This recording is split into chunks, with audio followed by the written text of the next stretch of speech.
Hello, everybody. Good morning. Good afternoon. Hey, Patty, you look good. Thank you. Thank you very much. Thank you, everybody that came out yesterday. And before I get too far into this, I just want to say thank you so much for lunch, Victor. You're my hero. For those of you that didn't attend, yesterday was AGLA's trade show event in Pasadena. There was a great turnout. Oh, thank you so much. Lots of good people, lots of good information. It was a nice time yesterday at AGLA's trade show. Actually learned a few things. So, hey, I'm still a little sore, a little seasick. For some reason or other, my thumb is just driving me crazy. I think it was too much cranking on my fishing reel. But yeah, good times. Got some bruises. Hi. Always have a story. Caught some nice big fish. Yes. Fish blood. Yes. All right. So happy Wednesday, folks. Here to answer questions that you may have today. I don't have anything really to report to you other than the findings at the trade show yesterday in Pasadena. Great turnout, great group of people. It was a good time. It was a great time. So, and thank you guys in the audience for your great questions yesterday. That was awesome. And for dealing with my seasickness. I'm not drunk, I promise. I just think the land is moving. The floor is moving. It's okay. All right. Anybody have anything that they want to jump into? Something they may have heard at the trade show they want some clarity on? Anything along those lines? Something along those lines? Nobody's got anything? All right. Does that mean I talk freely? Oh, I hear somebody. What you got? Patty, it's Arlene. I just have a quick question. I missed yesterday. Where'd you go? What's your question?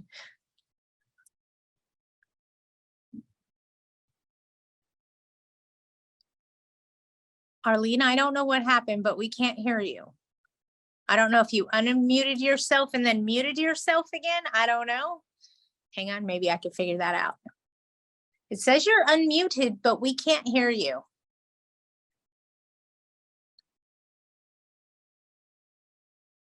I don't know why. And actually, I do know why now you're muted again. Now you're unmuted.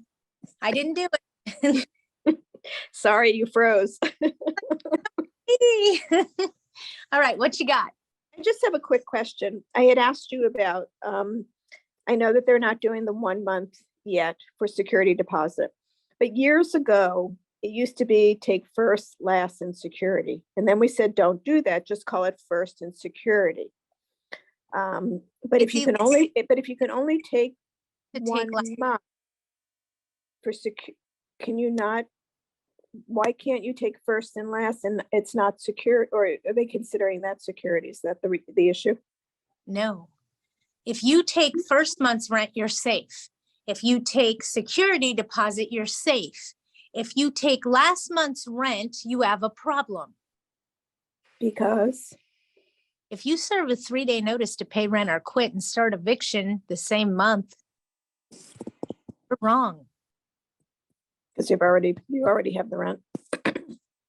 In the event that they're doing a material breach of the lease and you need to serve them a covenant notice, first you have to pay refund any prepaid rents. Gotcha. Okay. Now I understand. Okay. The problem of taking 6 months rent in advance up front or a year in advance and then having to cut a check to the landlord every month and holding it basically. Same concept. You have to refund all that prepaid money before you can serve notice. So it doesn't help you, it hurts you. Last month's rent is bad. Thank you. I went all the way through an eviction trial once. And we stepped in as the property management company. You got, for those of you that don't know, I was a professional property manager for over several decades, long time. And what happened is a lot of times landlords call you because they need your help. They don't call you because everything's sunshine and roses in their life. Let me tell you, it's kind of like your tenants. They don't call you to tell you all about their kids' assembly award they won. They call you because everything is not sunshine and roses in their life. Okay. So we took on property and the owner failed to disclose to me that he accepted last month's rent when the tenants moved in. I didn't know. My bad. I now make sure it's something I ask all landlords when I'm trying to help them is, did you take last month's rent in advance? The other problem you have with taking last month's rent in advance is all of your rent increases that happened during their tenancy doesn't make their last month's rent match anymore. Okay, so taking advanced rents is a bad business practice because you can't strike while the iron's hot if you have advanced rents sitting in their account. And I hope all of that makes total sense to you. And I went all the way through a whole eviction trial based on a 3-day non-payment of rent. And my notice was wrong because I should have credited last month's rent to that 3-day. Oops, I didn't know. I didn't know. We didn't lose the case because they didn't show up. So I won by default, but it was wrong. It was wrong. And I knew it was wrong.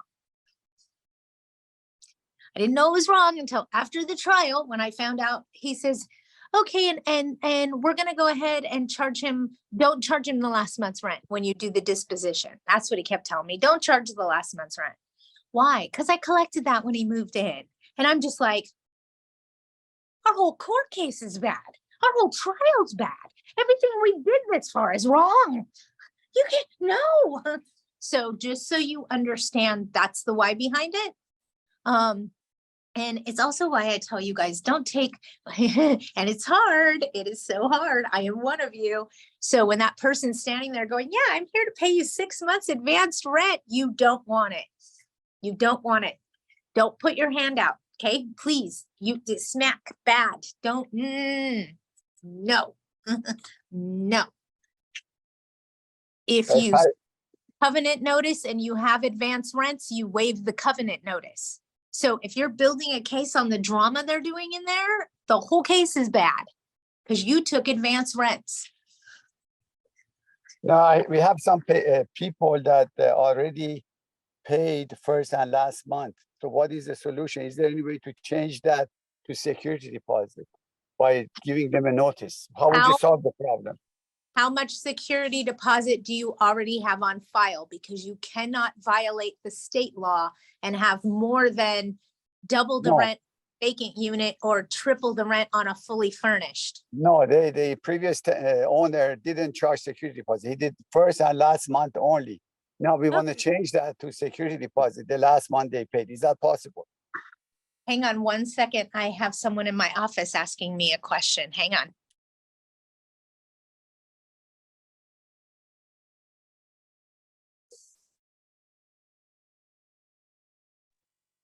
Sorry. One more time, David. I heard you there. So ask me the question one more time. Do you want to? Yes, the previous owner charged first and last month, but no security deposit. Is there any way to change that to the last month to a security deposit instead by giving them notice? Or what is the solution to that? Who says it's not a security deposit? Because when they did the contract, it doesn't say security deposit. I have to go back and check it. So we can just call it a security deposit and that would hopefully do it. Yeah, well, to CYAP, cover your asset with paper, I would do a 30-day notice of change of terms of tenancy, letting them know that the funds that they originally paid when they moved in would be applied to their first month's rent and the security deposit in the total amount of blank. Yeah, and I asked the previous owner, why did he do that? He says, because he didn't want to deal with giving interest on security deposit, according to LA County. LARSO requires interest to be paid on a security deposit. It's a very And- small amount, 0 point some percent, but he didn't want to deal with that because it was confusing for him. You know, I wish we could write a book about things landlords didn't want to deal with because it was confusing for them. But I get it, you know, I get it. Those are the ones where I say, well, did you want to sell your property and reinvest in an area without so many restrictions so that you're more comfortable doing business? Then I get it. But if you're going to own property in whatever municipality is governing you, why not find out every rule about that so that you can be successful in your business? I mean, that's my thinking, and I'm not knocking that owner, David. I get it, but you guys see what we mean about people don't call us to help us because everything's sunshine and roses in their life. They call us to help them because they need it. And I get it. You guys don't even want to know how I got dipped into this industry because it wasn't by choice. Let me tell you, it wasn't by choice. I had an inheritance. I inherited a problem, not a property. It was a problem. And I had to dive in with both feet and start running with it. So that's how I got my feet wet. Patty, do you know why Path/LeaseUp is now setting up a program to do credit repairs for tenants? So won't this affect our rental criteria regarding credit denials? This is when you know the tenant could be a problem tenant, but their credit is bad. Now Path and LeaseUp will step in to help so they can't be denied based on credit. Yep, it's disgusting, isn't it? Path, hold on, I'm letting people in. Path and LeaseUp, which is a professional company, has decided to help our lower income tenants by rebuilding their credit. So yes, they're helping low income tenants rebuild their credit or build their credit. They're actually reporting timely rental payments to the credit reporting agencies, and that's only allowed at this time for low income tenancies, such and specific programs for low income housing. I personally think that that's discriminatory. Yep, I said it. Why are we catering to the low income families, helping them rebuild their credit and not doing it for everybody? I think that's BS. Okay, if you're going to do it for one, you better do it for all. And they're not, they're only helping low income, subsidized housing, blah, blah, blah, blah, blah. They're not helping. And there's a reason why I say, yep, see, Hilda jumped on my bandwagon too. She gets it. If you do it for one group, you're discriminating. And they are allowing this to be done for one group, and it's low income housing. That's BS. And I'm gonna tell you my method to my madness to why. Okay, I think it's BS. And just let me vent, and then I'll stop venting. I promise. Okay. I think it's BS because what about the person that is genuinely struggling? And I hate to give this demographic, but I'm going to use my own demographic so nobody can talk any crap because I'm talking about me. Okay. Let me go back several years in my life when I was a single mom. Well, I still am, with 3 kids. Okay. I robbed from Peter to pay Paul to make sure that I had a roof over all 4 of our heads. That was my job, to keep a roof over our heads. So with that being said, I didn't utilize any programs. Hello? Cliff, mute yourself. Hello? Hold on, I'm gonna find him, you guys. Yes. Mute him. Think you got muted. I figured out how to do it. Sorry. Squirrel. What was I talking about? Help me. Oh, Single mom. yes. So I'm a single mom. That's me. That's my definition. Okay. check this out. If I didn't utilize any of those programs for low income housing and I just dove into the water because it's my definition of me, okay, I might have had the FICO score to make the bare minimum to get into your community or you meet your criteria, but I got in there, okay? And I didn't have any help rebuilding my credit. I didn't do low income housing. I didn't try to do any of those benefits because I didn't want to be a burden on the system. I didn't think it was fair to taxpayers. I will say this though, on a personal note, I did most definitely take advantage of their medical insurance that they offered through the state because single mom, 3 kids, I didn't have medical insurance. And that's something you need when you have 3 little ones. So I did utilize the state's medical benefit program, but that's it. Everything else I did with blood, sweat, and tears. So with that being said, because I wasn't low income housing, or if you took me and put me in the society today in that age group when I was struggling, but making it work, finding my way without utilizing government programs, with the exception of medical insurance. Why aren't any of those programs designed and developed to help me? Because I'm not signed up for them. I'm not utilizing them. I have to struggle on my own and I don't get any help because I don't want to sign up for the government handout. That's what I mean about it being bullshit. Okay, if you're going to do it for one, you should do it for everybody. And what they're doing isn't fair to the person that's trying to stay off of government assistance. Now, with that being said, my rant is over. And I hope you guys all agree with what I'm trying to say. What about that guy or that gal that's out there putting the metal to the meat, making sure they're doing everything that's required by them? But because they're not grabbing a hold of the city, the county, or the state's program, they don't get the special perks. That's what I mean about it being BS. Okay. Now, my rant is over. I hope that made sense to everybody as to why we need to do that. But yeah, Pat and Lisa mentioned the credit repairs briefly in the webinar with Agla. Yeah, they do that. They want to put the rent on the credit report, blah, blah, blah, blah, blah.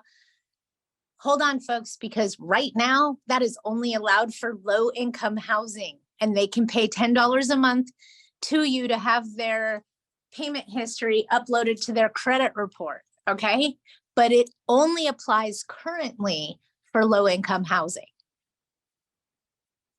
That's what I mean of it's BS. It should be that way for everybody. I think that the person with an 800 FICO score that has to rent something, maybe it's a commercial lease, maybe it's whatever. I think that they should have the opportunity to build more credit for them too. If we do for one, we should do for all. We shouldn't take one demographic that has crappy credit, help them build their credit, and then leave the people that are doing it on their own. That's not fair. That is not fair. If you're going to build one person's credit, build everybody.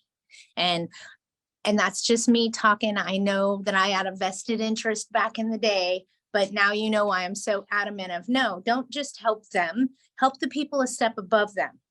Help the people that are trying really hard not to be them. Okay, help those people. And I hope that makes sense to you. Because I didn't, I don't want to be on welfare. Nope, I don't need a handout from nobody. I'll figure it out.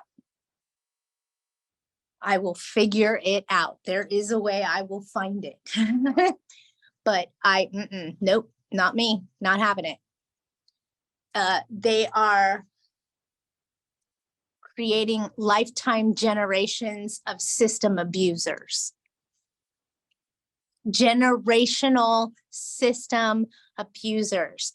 Their lifetime career is how to manipulate the system and live off of your tax dollars. Yeah. But we need to help those people. Help them. Yeah, garbage. Sorry, someone's trying to call me. You guys can't call me during a Wednesday with Widget. I'm right here. Okay. If you want to talk to me, get on my webinar. Don't call. I'm just saying. I'm going backwards because I was on a rant. So, and I see Hilda jump on. Which online platforms are EV? Oh my God. Whoo! Which online platforms are easiest to collect rent for one single family tenant out of the state? You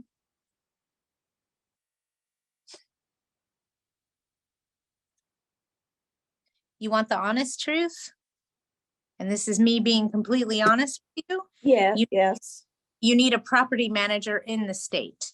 And the reason I say that is when you have a tenant that knows the landlord lives out of state, they ROP, run their own program, okay? They run rampant and do all kinds of crap because no one is there cracking the whip, overseeing what they're doing wrong, and they tend to run rampant, okay? There are a lot of really good property management companies that will help assist you out of state, in the state, for a reasonable amount of money. With that being said, the easiest online platforms that you could be using, and the reason why I'm saying this is a lot of them do it. Appfolio has an online platform. Yardi has an online platform. LeaseUp has an online platform. Cozy.co has an online platform. Apartmentalize has an online rent collection platform. You guys get an idea. There's a bunch of them out there. The biggest thing that I could tell you guys is, can you turn off the portal? Can you turn off the portal? Patty, what are you talking about? Can you shut off the account? Can you turn it off so they can't make a deposit? That's what's most important. Zelle, you can't do that. You can't turn off Zelle. You can't not allow Zelle. You can't. So once you guys start using Zelle, let me tell you what happens, especially in the county of LA. All that your tenant has to do to screw you up at an eviction is make a deposit into your Zelle on the day of trial. They could deposit $1, they could deposit $5, they could deposit $1,000. What LA County judges say is, because payment was tendered, landlord accepted, case dismissed. Shut off Zelle. I know it's very convenient, but when you don't want it, it hurts you. Got it? Zelle is bad, okay? Patty, Zelle. I have a suggestion. You Yeah.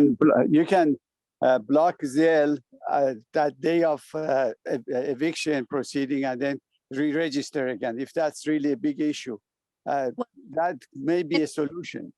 I'm just trying to explain to you guys, it would be easier for you to shut down your bank account. And for a lot of landlords, I tell them, open a bank account for each one of your tenants. If you only have 2 tenants, that's 2 bank accounts. It's not a big deal. If there's a problem, close the account. Ding. Okay, stop using Zelle. Judges in LA County are ruling that if a tenant makes a Zelle payment during the course of the eviction, then payments rendered, eviction is voided, case dismissed, go home, start over. It's not worth the risk of the money that you're spending and the time that you're wasting just to have them deposit $5 the day of trial. And another thing that I did is I was telling landlords, take your checkbook with you to trial, take your checkbook, because if you have a checkbook, you can handwrite them a check right then and there for what they paid and refund it right in front of the judge. But in LA County, they're saying if a payment was received through Zelle, then payment was tendered. So Patty, you're saying if you have a bank account that's specifically for that tenant, you're comfortable with you giving them that account number. But then if they make a deposit, isn't it the same as Zelle or not? Yes, it's exactly the same. So you know how I tell you guys then close that account if you start an eviction? And you're like, I can't shut down my whole bank account. That's what I have, a different account for each one of your tenants. And then do you, shut yeah. down the account. And would you also set up a second one for just security deposit for that particular, each tenant No. have a, No, I hold security deposit in my account. okay. And what you're speaking of, and I think that's you. Yes, Arlene? Yes, How's your voice is why. Okay. Sorry. thank you. Hey, at least you guys are getting names back instead of like poor Tony. She's the candle lady. I grab a hold of one of your guys' problems, and that's how I remember you, is that problem that you dealt with. So I know somebody named the garage guy, the artist, the grasshopper lady, the driveway guy. I mean, I have all these, how I remember you guys, but Arlene, I distinctly remember your voice. Thank Ask you. me the question one more time. I was asking if you if I want to set up an account specifically for that tenant, Uh-huh. you're saying don't just put the rents in there, don't put the security deposit in there. But if for some reason I have to do an eviction or something, then I just shut the account down, or so that they can't make a deposit. That's why I'm telling you not to Right. keep the deposit in there, because if you need to shut the account down in a hurry, you don't want any money in it. Gotcha. Sorry, can you tell I've done this before? Oh, and I just want to give you a heads up, your brilliant idea about using the anchor tenants of closed department stores and stuff, they're actually doing it in New Mexico. So it wasn't such a crazy idea. It's what do we say in property management? They're not crazy ideas, they're inventive. When they start throwing a bunch of garbage at us, it's our job to figure it out, right? So that's what I do. I come up with ways to figure it out. But I'm glad that worked for you. Thank you. Sometimes the things that I come up with actually make sense and they work. Sometimes they don't. And I'm being honest with you. And usually when they don't, it's because there's a problem with the tenant and the tenant isn't doing what we need them to do. So sometimes they don't work, but it does tell us the story of how it's going to go going forward. So sometimes when it doesn't work the way that we attempted it to, it actually paints a picture and writes the story right on the wall for us, so we know what we're up against. I hope that helps. Okay.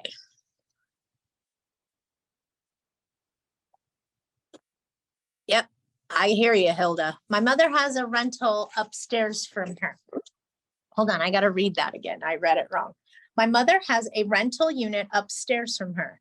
This is one home. Somebody's trying to call me again. Sorry. This is one home and the upstairs is blocked off at the top of the stairs. She does not want to renew the lease this August because the tenant has breached the lease 2 times and it's very loud. Nothing's been done about the 2 breaches. Tracy, I'm going to ask you what city it's in. I read this morning that if the property contains 2 separate dwellings within a single structure and owner occupied, that no fault or at fault cause does not apply. Again, it's going to be what city is it in? Escondido, County of San Diego. Yep, you're governed by AB 1482. If you live in one of the units and rent one out, then you're exempt from statewide rent control as long as you notified the tenant at inception or when the law changed. Okay, I'm sorry, it's not rent control, it is not renewing a lease. Is that different? AB 1482 is statewide rent control. And if you have more than one residential dwelling on one tax bill, you're subject to the statewide rent control laws and regulations, which requires just cause to terminate tenancy. Okay. Renting Wow. out your house and you've disclosed to the tenant that you are exempt from that and it does not apply to you, then you can act and give them a 30-day I'm not renewing. But for the majority of people, a non-renewal of lease no longer exists. Wow, that's crazy. Now, remember, if you failed to disclose to this tenant that you're exempt from rent control, as soon as you get a new tenant, then you can show them exemption and be exempt for that tenant. But for this tenant, if you failed to disclose timely, you have rent control. Okay, so should she go to month, and then at that time, show that she's exempt? And then proceed from there? If she didn't show at inception that she's exempt, then she has rent control for this tenant. Correct, which the lease ends in 2 months, so can she go? No. No, it has to The- be a year lease? Okay. The term ends in 2 months, but the tenancy doesn't. You have to have cause to terminate. Wow. Okay, I Okay. think we need to talk one-on-one. I'll talk to you later. Thank you, Patty. No problem, but that one has, and I'll give you the definition. It's AB 1482 if you want to look it up. It's Yep. also known as the Tenant Protection Act. And now the County of San Diego is trying to implement the Tenant Protection Ordinance, which is more restrictive than the Tenant Protection Act, just so you're aware. But Mhm. as it sits right now, that tenant has rent control because we failed to disclose in his contract that he's exempt. So we have to treat him like he has rent control. When someone else new moves in, we can disclose that we're exempt, and then we're exempt moving forward with that tenant. But you have to disclose for each tenant coming in. I hope that makes sense. Yes, it does. Thank you.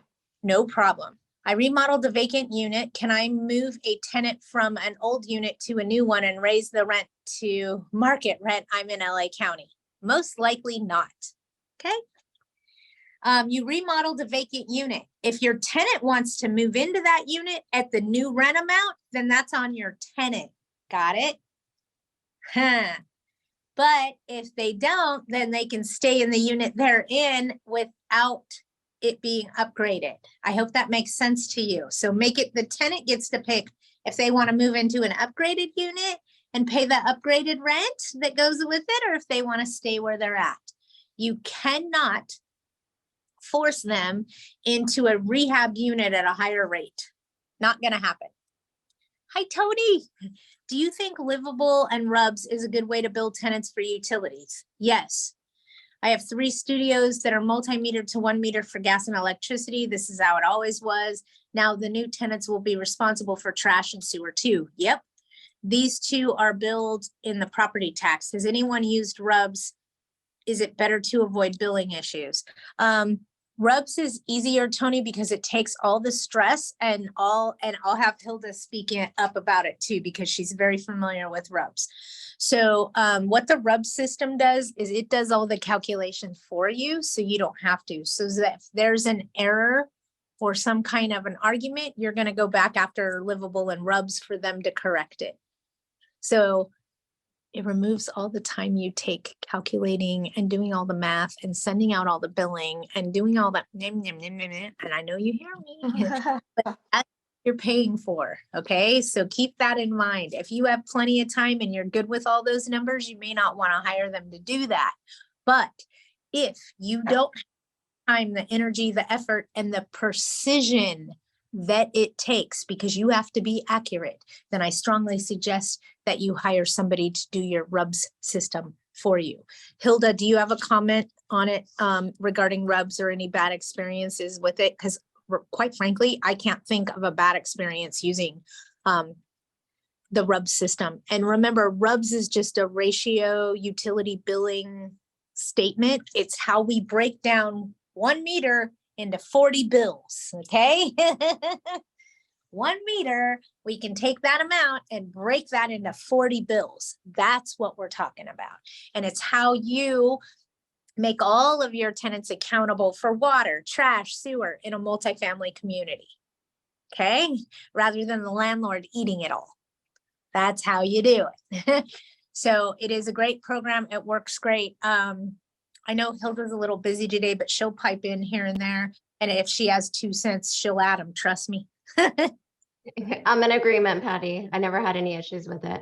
Okay, so there's Hilda for you, letting you guys know rub system, and I'm gonna share a secret, and Hilda's gonna go, yep, this is true. You watch, okay? So in corporate America, we utilize the rub system to free up time in our day. It's not that we can't do it. We're fully capable of doing it. We know the numbers, we know the percentages, we know the breakdown. It's time consuming. And you have to not get distracted while you're doing it, because what you're doing has to be done precisely. So if you can hire a company to do it for you and pass that expense on to the tenant, because I'm pretty sure right on the nose that you can charge them $4.50 a month for creating that invoice or doing that bill as part of the admin expenses. So that's how you offset the expense of it and doesn't cost you much of anything. Right, Hilda? Hilda's like, yep. So when we get way too busy and we're answering phones and dealing with landlords and helping tenants and handling this, we just call somebody like Livable and have them do our RUB system for that month. Oh, here comes Tony. She says, I used to include all utilities in the rent, but not anymore. So this is something new I'm starting. I don't know how RUB works and calculates, so I'll look into it more. I think it's a great idea for you, Tony. It's a great way to offset your expenses and give you more net operating expenses at your property. Because instead of you guys paying the water bill, the electric bill for the laundry area, things like now it's offset. And that those expenses dwindle a bit. So I think it'll really help improve your bottom line, Tony. I highly suggest you do it, especially in your multifamily communities, because I know you have a few. How much rent discount you have to do when you do that? Excuse me? If you go with RUBS, you have to, you've been charging rent. Now that they have to pay for the water, you have to give some discount on the rent, because basically you're increasing their rent. Yes. Am I right?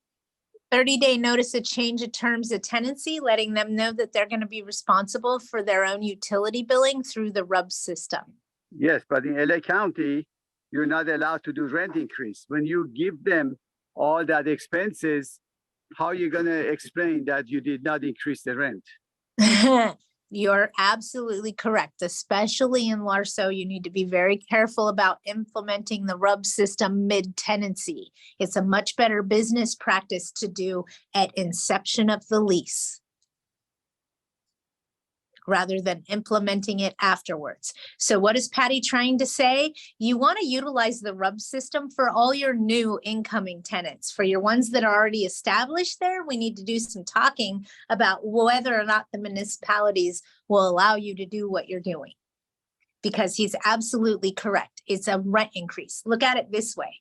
So's a pet fee.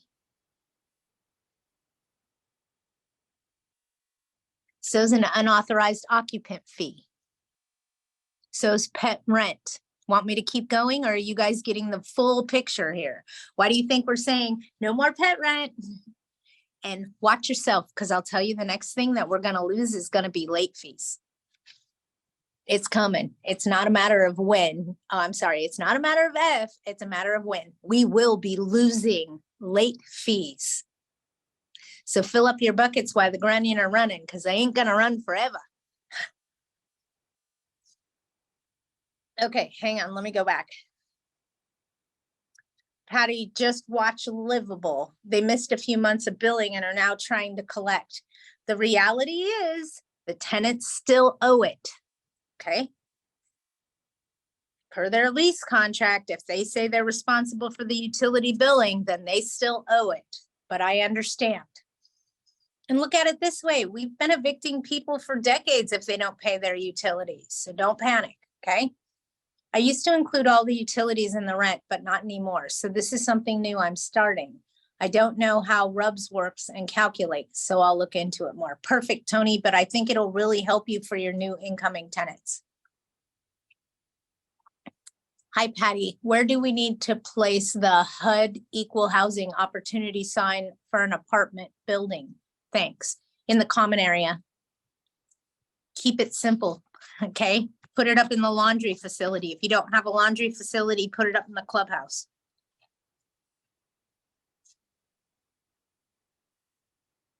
And take a picture of it, because the chances of it getting ripped down or torn down is going to be high. And all you have to do is prove that you put it there once.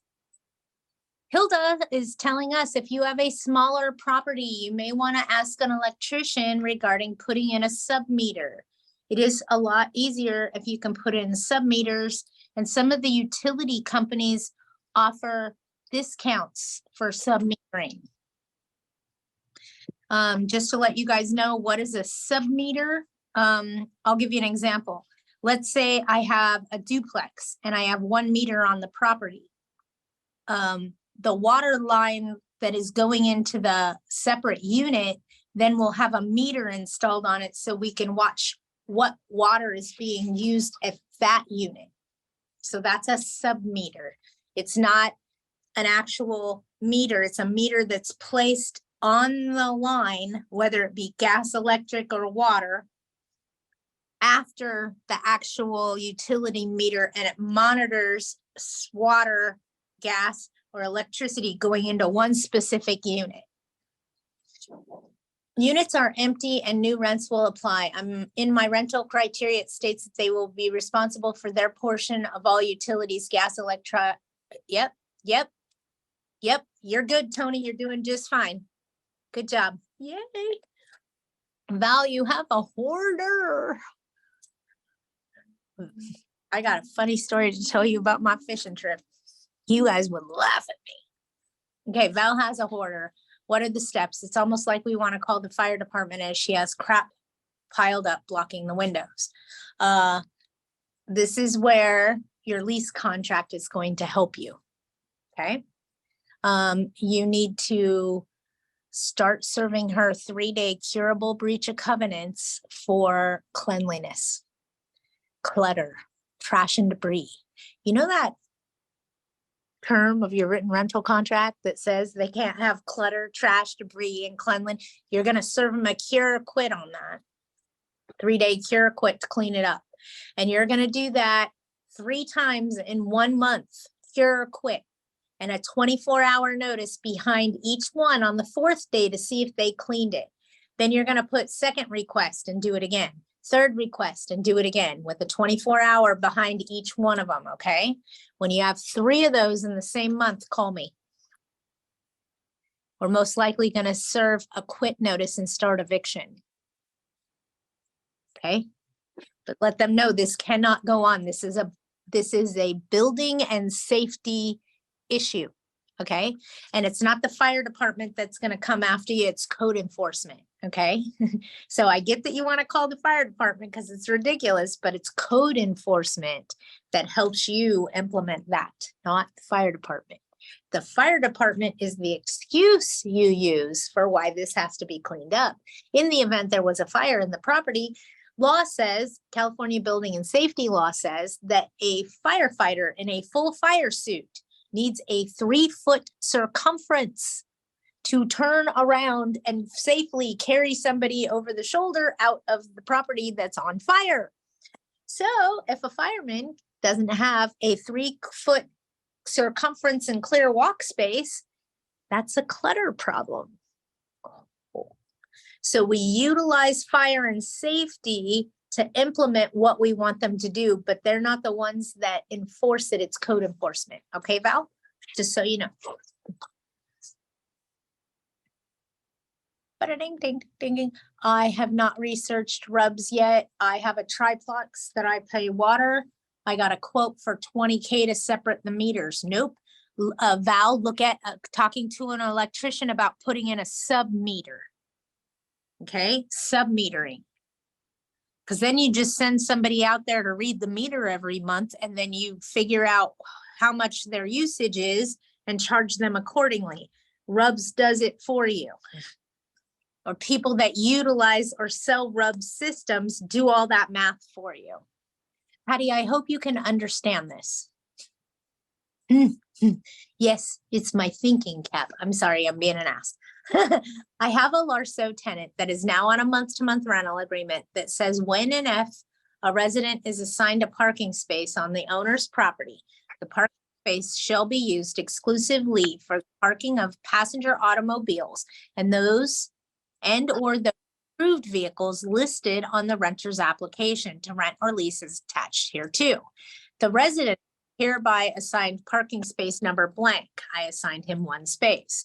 The situation is the parking or the space in the parking lot is designed for 1 vehicle, but this tenant has a car, a ladder, and a motorcycle all crammed into it. It is an in space near the property block wall and closed around the whole parking lot. And the trash and the recycling bin are also in the vicinity of this. So I need more room. My question is, can I limit the use to 1 vehicle and everything else has to go? Or how do I go about it? There's no extra spaces to offer. I'm going to ask you a question, okay? I get that he has a car there and I get that he has a motorcycle there. I'm with you. But what does your lease contract say about storage and storing things? Because he needs to store his ladder in his unit, not in the parking lot. Okay, not for storage. So now you're just dealing with a car and a motorcycle, no ladder. Make sense? And then I'd talk to him about the motorcycle. Bingo. So let him know he needs to remove the ladder. See what I mean, you guys? Sometimes you just need me to help talk you through the scenario so I can point at you, hey, attack on the ladder. Okay. Anybody have anything else? We have a tenant that had a warrant served and had a teenage son arrested in the unincorporated city of Whittier. We have issues with him smoking drugs and tagging. Can we somehow evict him? Gabby, tell me you love me. Do you have a crime-free addendum that says that you cannot commit a crime on or near this property? Or have your invitees, guests, or attendees commit a crime on or near the property? So what you need is a crime-free housing addendum. If you have a crime-free housing addendum, you should be able to serve them with a 3-day notice to quit. You can't fix this. Bye-bye. Okay. I got you, Gabby, but that's where I'd head is my crime-free housing addendum because that's what's going to save you an asset. Hi, everyone. One of our tenants didn't pay rent due to rent relief, but has been paying his rent on time since 4/1/23. I'm going to assume this is in LA County. Am I correct? Yes, that is correct. Ah, kiss it goodbye. Yeah. You want the truth? I mean, AOA told me small claim court, but then our attorney said you can serve him for a year, meaning from June until May. If he was late or didn't pay his rent, you can serve him, which of course his tenant. There's more questions. Self-certify? He's been paying on our portal. Okay, what I'm asking you is during the COVID pandemic, when he didn't pay the rent, did he self-certify and send you that letter saying, I can't pay the rent, I've been affected by COVID? I'm not sure. He's a realtor, so he's being an ass. Oh, I'm a but broker. not a very successful one. Not a very successful one. His last sale was like 2018. A 400,000 condo. But regardless, he's been really paying on time since, he need to. But so the 11K, we can just say bye-bye. So no, let me ask you a question. No joke, okay? Okay. If he didn't self-certify and he did not say, I've been affected by the pandemic and give you something in writing stating that, then serve him a 3-day notice and start eviction now on those months. Because you go back 12 months, okay? This is set up by design. This money isn't due for 12 months if they self-certified. They did it that way so we can never evict them. We can only sue in small claims. Gavin Newsom passed a new law that takes effect on September 1st of this year, in just a couple months. What that says is that we can no longer do wage garnishments against people that owe us money unless they make $41 an hour or more. People that make $41 an hour are homeowners, not okay? Bullshit. So what I'm trying to say to you is if they didn't self-certify, then this technically isn't COVID rent. So self-certified only. If he texted, what if he texted? He had to give you it in writing. He's a smart real estate agent, but he better follow the rules. If he didn't follow the rules, then you can hang him with them. And then I can give him a 3 days notice, not a 30 days notice. Talk to your attorney about what you're doing, because I don't know what city this is in, what municipalities are governing you, what's going on. But I can tell you, if they did not ever self-certify from the pandemic, giving it to you in writing, stating I've been affected by the pandemic, I cannot pay my rent, then I'd be talking to your attorney about attacking. Okay, that's great. I'm probably going to call you later on today, okay? No problem. But I mean, that's just me talking to you. If they didn't follow the rules, they're not protected. Got it? Awesome. Okay, great. If self-certify, they have no protections. That's great. I hope you didn't. I got you, but I mean, let's beat them at their own game. Yeah, that's amazing news if you didn't. Thank you so much. Then he doesn't have any protections from the COVID pandemic because he never notified you that he was affected by it. Perfect. I'm texting my boss. Thank you. You're like, run. All right, let me go backwards. We can always gang up on your $11,000 tenant on Yelp, letting people know he's a creep and a rotten agent. You're funny, Val. There's a thing called harassment in LA County, and no, we can't. We can't even talk about his name, okay? I'm in the process of collecting now. The sheriff will serve the tenants any day now to submit a statement of assets and appear before the judge. Will Newsom's wage garnishment affect me in September? Yes, September 1st. A tenant has been late on rent 4 times so far this year. He's still not paid the late fees yet this month. Tracy, what county is this in? Because if it's in LA County, I'm going to tell you to let the late fees go. Don't argue them.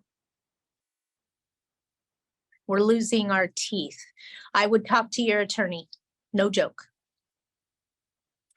Because it's San Diego, I don't know that I would do a 3-day cure or quit on late fees in San Diego.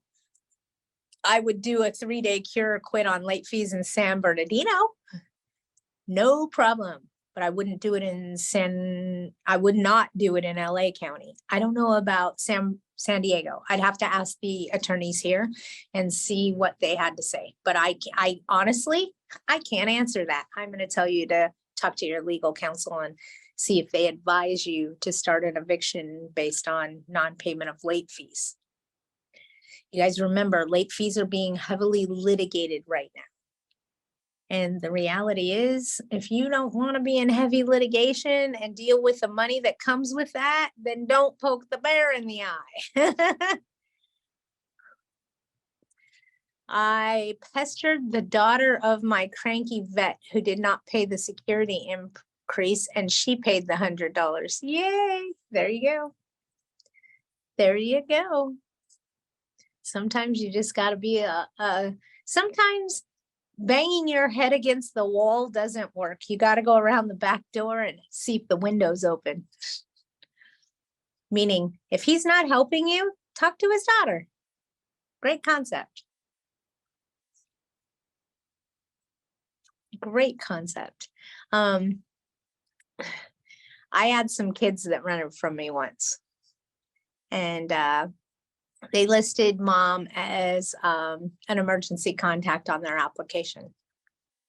When they didn't pay the rent and they avoided me, I called mom, but I can't tell her that they didn't pay the rent because she is not on the lease. She's just listed as an emergency contact.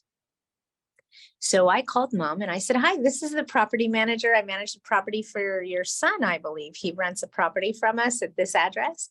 He's listed you as his emergency contact. Yes, okay.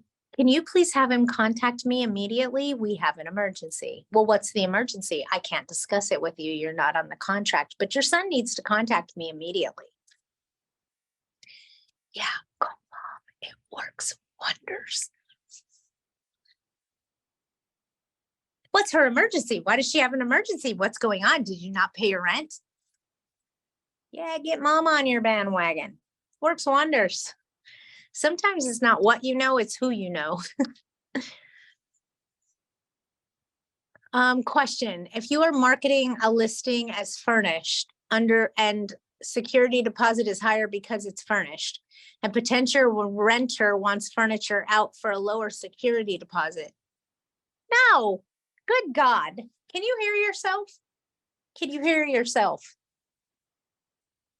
Am I required to move all the furniture out and let the tenant move in there?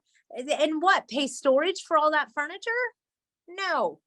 You tell them it's a fully furnished unit. That's how much the rent is. That's how much the deposit is. And if you don't like it, you can apply somewhere else. Quit trying to cater to people that are going to screw you over. You're already knowing it. You know why he wants it lowered, because he doesn't have the money and he doesn't want to pay it. Garbage. Then this isn't the house for you. Stop letting people manipulate you into how you're going to run your business. This is your business, not their business, your business. You get to choose how you run it. You know, and I'll say this, and please hear me, okay?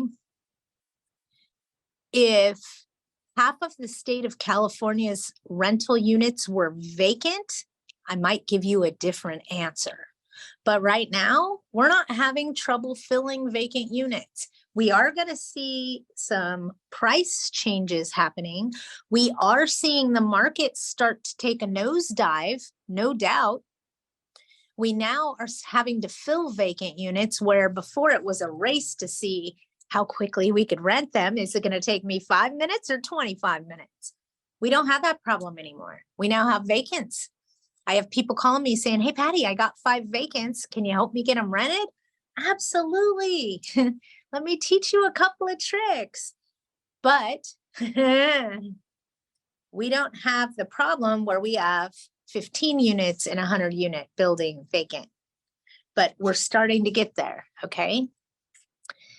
We're starting to see the market change. Here's what I could tell you to help you stay strong up here. You know how we've always lowered the rents to get them rented in the past? Don't be so quick to continue that business practice. What do you mean, Patty? The market's tanking, right? Rents are going to go down again. We're going to have to get things rented. What do? If you're in a rent-controlled area and you are lowering the rent to get your property rented, then you're affecting your base rent across the board. Make sense? If you lower a security deposit, in a perfect world, that's not your money anyway. It's theirs. Example, if you have an 800 FICO score, $100 security deposit moves you in. Patty, are you crazy? $100 don't even pay for an eviction. Yeah, but somebody that has a 800 FICO score is not going to do anything to jeopardize that. They're going to do everything they can to hang on to that. Most people that I've taken a $100 or a $500 security deposit from, I've refunded when they vacated. When you start dealing with things in that level, you're dealing with a different level of clientele. Keep that in mind. We may want to lower the deposit rather than lower the rent. Because remember, everything's based on your base rent. We may want to offer free parking garages rather than mess with our base rent. We may want to lower or offer free move-in special as far as credit screening. Well, free credit report screening. Whatever it is that we do, we don't want to mess with the base rent too much because that's our money. We want to mess with their money, not our money. I hope that makes sense to you guys. I'm trying to get you, instead of lowering the rent immediately to get the property rented, try lowering your concessions. Try lowering your security deposit. Try doing other things than messing with your base rent. I hope that makes sense to you. Okay, oh, we got there. I took a fair housing certification class and it was mentioned that we can include in our rental agreement something like no more than 3-day notices, no more than, I think that should say then, not that. And I'm pretty sure I got this. No more than 3-day notices within a 12-month period. This is to get rid of those that keep breaching the terms of their rental agreement. What is a good way of wording it? More than, here you go, and get ready to write. More than three days notices being served in a 12-month period would constitute a material breach of this lease and is cause for eviction. Damn, that just rolled right out of my mouth. Don't tell me to repeat that, Tony. I'm going to tell you to rewind and watch later. I have a tenant that has a support animal and other tenants have complained why that tenant has permission for a pet and they do not. Since a pet is not permitted on their rental agreement, how should I answer them? Answer them honestly. That's not a pet.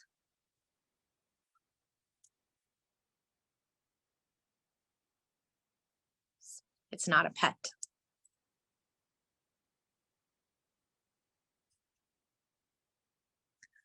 I also think that since we won't be able to collect late fees, we should include in our rental agreement, no late rents will be accepted.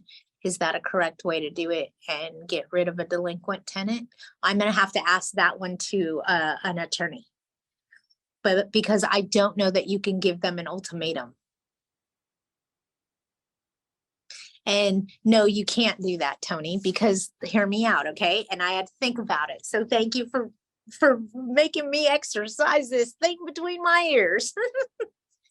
You can't, and I know why. Because when you serve a 3-day notice to pay rent or quit, they have 3 days to correct it. You have to give them a correction period. So the 3-day notice acts as the correction period. So I would have to talk to an attorney about how you would put that in your lease. But I'm going to tell you guys the easiest way. Stop overthinking all this garbage that's going on, okay? And all these new laws. I'm going to tell you the easiest way to deal with the fact that we can't garnish wages starting in September 1st. You want to know what the easiest way to handle this is? Do a 30-day notice of change of terms of tenancy. Rent's still due on the 1st. It's delinquent on the 2nd. Late fee applies on the 2nd. Remove your grace period. That way you can, weekends and holidays, depending, because we can't count weekends and holidays in the expiration of a 3-day notice. So hear me out, okay? If the 1st of the month is on a Tuesday and there's no holidays, then rent is due on the 1st and delinquent on the 2nd. On the 2nd, which is a Wednesday, you can serve the 3-day notice because they're now officially delinquent. The grace period has to do with when the late fee applies, not with when your rent is due. If we remove the grace period, then we're quicker to evict, and that's what we really need to do. What this is going to do, and people don't think about action, reaction until they implement the action. They don't think about the reaction until afterwards. So let me tell you, okay? What this is going to do is the exact opposite of what they wanted to happen. They want us to work with tenants more. They want us to be more open with tenants. And what this is going to do is this is going to take the mom and pop that like to work with tenants away. Wait, what? How's that? Let me give you an example. I'm so sorry, Val. I'm not going to be able to pay my rent on the 1st when it's due. I had a crisis in my life. I'm going to be 3 weeks late. So I'll pay you on the 23rd for the rent on the 1st. You know what Val's going to tell me? Your 3-day notice expires, and then I'm going to start legal if I don't have payment. So if you want to go ahead and do a pay and stay on the 21st when you get paid, you're going to have to pay the rent, the late fees, the legal expenses, and I want next month's rent in advance. Wait, why are you being such a bitch? Because I have no recourse. So it's going to be my way or no way at all.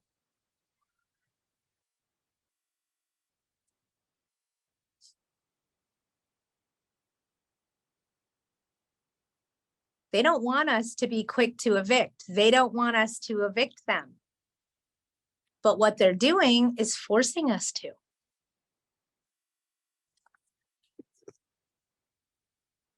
Then why would a 3-day notice within 12 months be acceptable? I understand what you're saying, but I don't like the way it was written. That's what I was getting at. Make sense? I have to ask the attorney. We should include in our rental agreement, no late rents will be accepted. And that's what I'm trying to tell you. If you serve them a 3-day notice to pay rent or quit, then the late rents are being accepted. They have 3 days to rectify it. So I'm just not sure of the verbiage to accomplish what you're trying to do. I understand, I got you, but I'm going to have to ask the attorney. You're not allowed to ask for next month's rent in advance. I love that statement. You are if you're buying them out of legal because it's a new negotiation.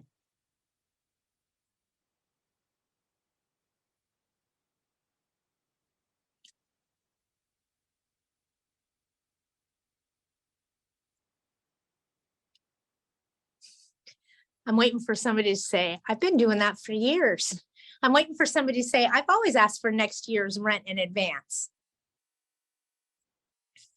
Yes, you're securing next month so that for 1 month, you're not chasing your tail, trying to get their money. You're welcome. I've done it this way for decades. I think Hilda's done it this way too. And you guys think the reason I keep referencing Hilda is if you don't know, she is a professional property manager. She owns her own real estate brokerage. Just so you know. And she's my friend. So simply said, when you're doing a pay and stay, meaning you are stopping a legal procedure and allowing them to stay in the property, you can negotiate whatever terms you choose.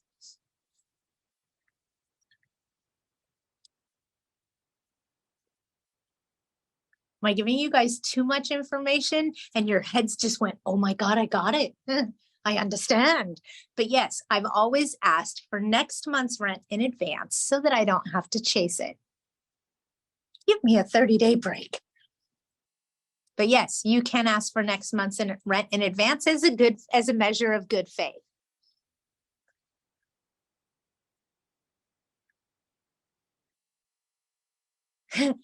Yes, Val, do not say it includes the last month's rent. Absolutely. You can ask for multiple rents in advance when you're securing a new tenant. Yes, but you don't want to ask for multiple rents in advance. It's a bad business practice. And if they're willing to pay you multiple rents in advance, run with your hair on fire because it's going to go badly. Trust me, I know. Why are they paying you for a year in advance? Why? So you'll rent to them? Patty, I had drug dealers that wanted to pay 1 whole year in advance. Yep, they're going to it as a grow house. Yes, bingo, exactly. Or they're using it for human trafficking, or they're doing something illegal, immoral, or unethical. And here's the reality. In order for you to serve a 3-day notice to them, first you have to refund all their prepaid rents. So did taking that year in advance actually help you or harm you? You tell me. Because the first time you want to serve a notice that they're in violation of their contract, you first have to refund the prepaid rent. Then you can serve the notice. Got it? Taking advanced rents is a bad business practice. If somebody wants to rent and pay, I'll pay you 6 months rent. Don't look at that money and say, okay, run with your hair on fire, run. No, I'm sorry. You have to meet all of our criteria to rent here. If you then want to pay a year in advance, we can discuss that. But you must meet our criteria. Income qualifications, credit score qualifications. We don't take advance rents for months in advance. Back in the day, I did it, and I'll tell you when I did it and why I did it. Okay. So back in the day, and I'm going to tell you when it was even, it was in 2007 and 2008 when the real estate market crashed and a lot of landlords became tenants because they purchased a house, the market crashed, now they owed more than it was worth, they didn't want to keep it, they were going to let it foreclose, okay? So those landlords that now have a foreclosure on their credit need to rent from me. And their credit is crap because they have a foreclosure and it usually knocks them down about 200 points. So if they were at a 750, now they're at a 550. With me? Okay, they were a homeowner. A lot of times they've pulled out the funds from their 401k because they were going to try to save their house, but realize it's a losing battle. And instead, they want to give you a year in advance so you'll rent to them. Mind you, these are homeowners that are now become tenants and they're petrified because they didn't think they'd be coming back to this position. A lot of times it's those tenants that want to pay you a year in advance so that you'll rent to them because they think they did this horrible thing because they got bamboozled by a lender. Whatever it may be, it's the tenant that used to be a homeowner that's now having to become a tenant again that wants to pay those advanced rents. And I understand the mentality behind that. Usually that doesn't have malicious intent behind it. But when they show up off the street and they say, hi, I have a great job. I'm going to pay you 6 months. Run. Feet don't fail me now. 1 year in advance is drug money or human trafficking or both. Yep, Val knows. But with the exception, if you have an owner that is now needing to become a tenant, a lot of times you'll see them try to pay 6 months or a year in advance just so you'll take the risk and rent to them. But if there's no foreclosure on their credit, run. Unfortunately, you don't meet our criteria. What disclosure should I include in my rental agreement regarding wildlife? I think a coyote that stays on the property here in East LA, and I've seen it early in the morning relaxing on the grass, and then it leaves the property through the front gate. I have no pets or animals on the property. But with ESAs and guests coming, I just want to disclose that in case it hunts. The last time I saw it was this morning. I have seen chicken hawks, peahens, turtles, iguanas throughout the years. Pay attention. It's only going to come out of my mouth once. You may have to watch the replay. I wrote a disclosure in the, I want to say it was around 2015. It's been a while. I'll tell you why I wrote it. And then our whole company implemented it. Our whole company. Okay. Had a property in the Hesperia area. So High Desert, Victorville, Adelanto, Apple Valley, that area. Okay. Tenant moved in, new tenant, been there about a week. Had a fully fenced backyard, chain link. Okay. Just so you get the verbal and the visual. Okay. Single family residence, chain link fence, middle of the desert. They have a dog. No big deal. Dog's in the backyard. Dog gets bit by a rattlesnake. Dog dies.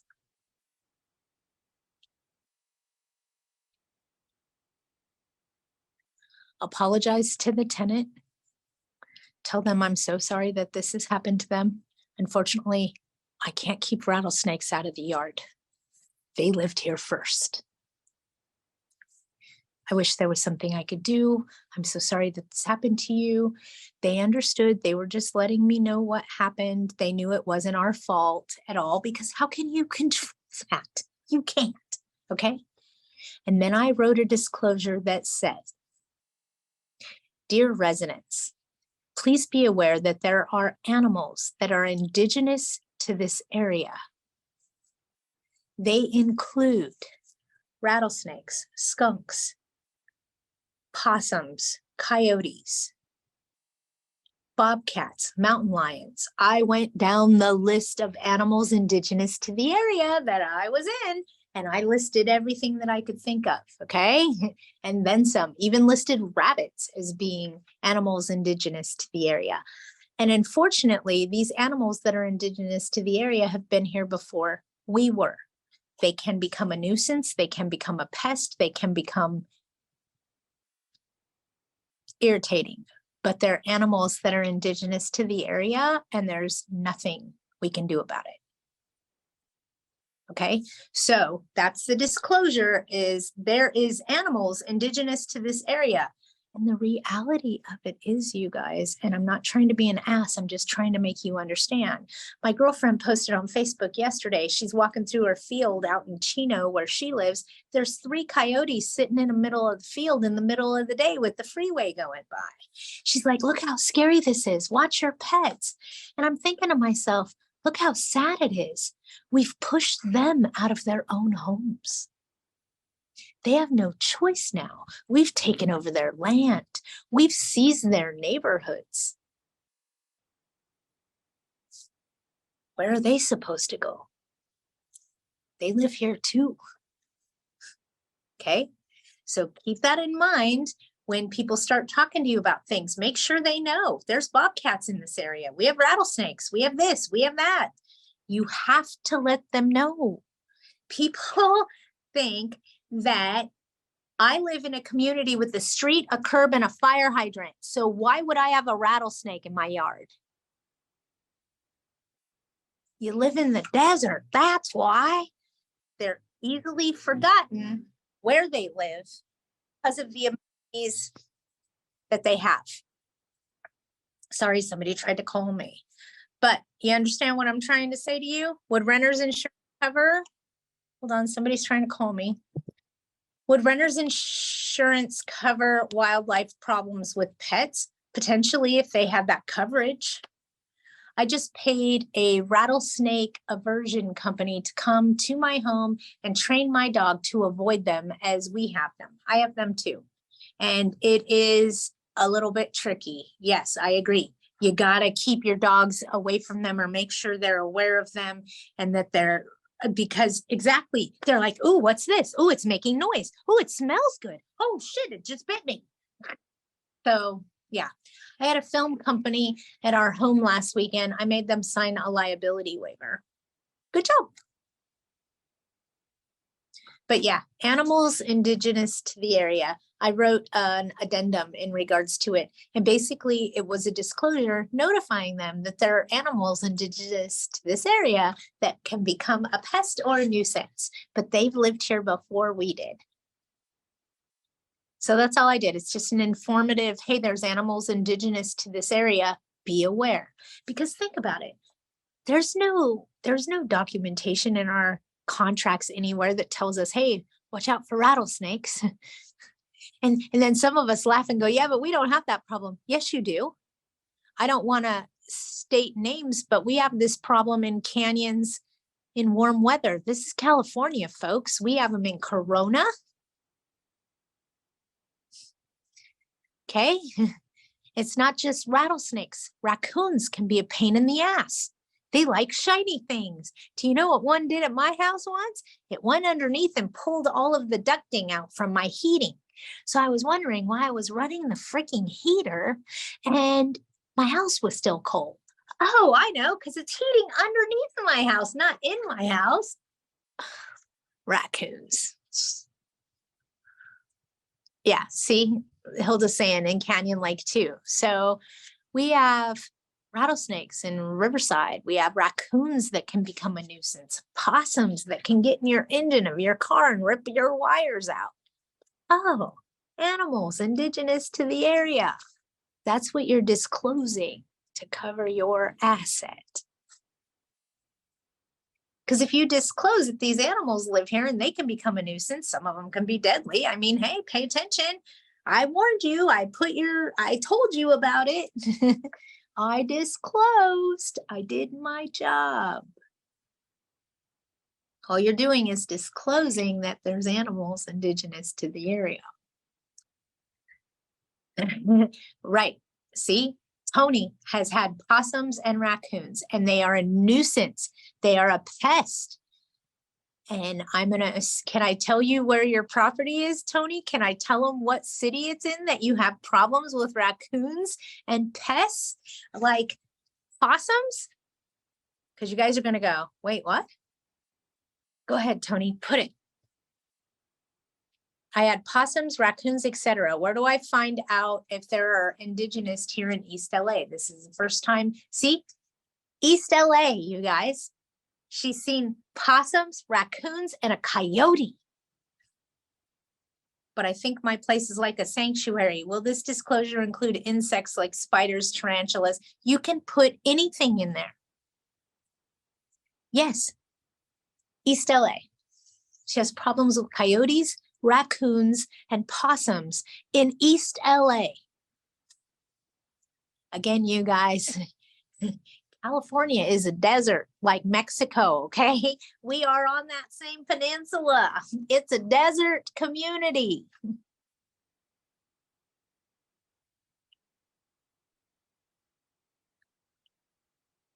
The coyote ran away from me, I was calling it. Yeah, keep them away from you. They can carry diseases, rabies, all kinds of stuff. Just, yeah, don't call him over. He's not your friend. He's looking for the road runner. I'm being funny. I'm sorry. It was a Looney Tunes reference. Okay, somebody is blowing up my phone trying to get a hold of me because it's 1:30 and we should be done already. All right, you guys, I'm out of here. If you guys need me for anything else, call me, let me know. We'll talk soon. Thank you, everybody. Have a great week. I'm sure we'll be in contact. Thank you, Val. I have worked really hard on trying to get rid of some extra weight. So, and it is going away. Yay. Thank you. All right. Thank you. You guys have a great week. If you need me, you know how to find me, okay? Bye, everybody.